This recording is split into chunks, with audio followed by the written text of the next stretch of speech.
Bonjour à tous, je m'appelle Yohan Di Maio, j'ai 23 ans et je suis élève sortant de Télécom Saint-Étienne. Grâce à cette vidéo, je vais vous faire partager mon expérience acquise au cours de mon stage de fin d'études qui se basait sur un travail à mi-chemin entre de la recherche fondamentale et une expertise ingénieure. En particulier, c'est Sagem qui m'a proposé de répondre à une de leurs problématiques visant à améliorer l'efficacité et la qualité de découpe d'un de leurs matériaux dits piézoélectriques et qui intervient de manière critique dans le fonctionnement d'un de leurs composants en fabrication. En particulier, ces matériaux ont la capacité de se dilater en fonction de la tension qu'on applique à leur borne et les micro-déplacements ainsi générés sont finalement employés aussi bien dans la commutation à fibre optique que pour la détection de mouvements.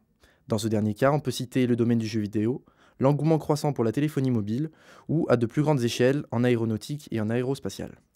C'est dans cette optique que Sagem a décidé de faire appel à une nouvelle technologie laser dite femtoseconde, qui a comme particularité d'interagir avec le matériau de manière ultra brève, offrant par là une grande précision d'usinage tout en affectant au minimum la structure des flancs de coupe.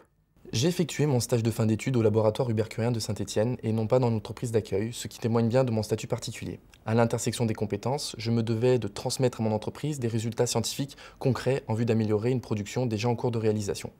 Au-delà de ça, je me suis principalement appuyé sur une démarche relativement scientifique, à savoir tout d'abord l'appropriation de la problématique et des techniques de découpe Sagem, la réalisation d'une bibliographie en vue d'analyser les résultats antérieurs, la prise en main d'un laser en vue des expérimentations, pour ainsi rendre compte de mes résultats à mes collègues scientifiques et pouvoir proposer des solutions aux industriels. Au vu du temps imparti, mon étude s'est principalement centrée sur la détermination de paramètres clés utilisés dans le jargon de l'interaction laser-matière.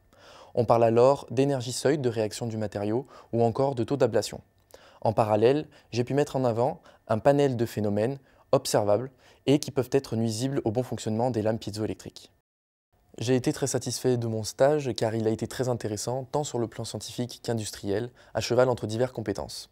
J'ai également grandement apprécié la liberté d'action qui m'a été proposée, malgré les difficultés que cela peut engendrer, comme la nécessité de bien savoir gérer son projet et ses échéances de manière autonome. La position atypique que j'ai occupée était également très valorisante car j'étais quelque part le pilier de transfert technologique entre le savoir-faire de mon laboratoire et les besoins de mon entreprise. La confidentialité de mes travaux a cependant rendu difficile la gestion de l'information et les notions de propriété intellectuelle étaient mises en évidence. Deux nécessités que je considère comme importantes dans le métier d'ingénieur ont été pour moi la faculté d'adaptation, mais également faire preuve d'une grande polyvalence, que ce soit pour pouvoir dialoguer avec d'autres experts sur d'autres secteurs, ou encore pouvoir mettre en avant mes connaissances scientifiques à partir du cursus que j'ai pu suivre.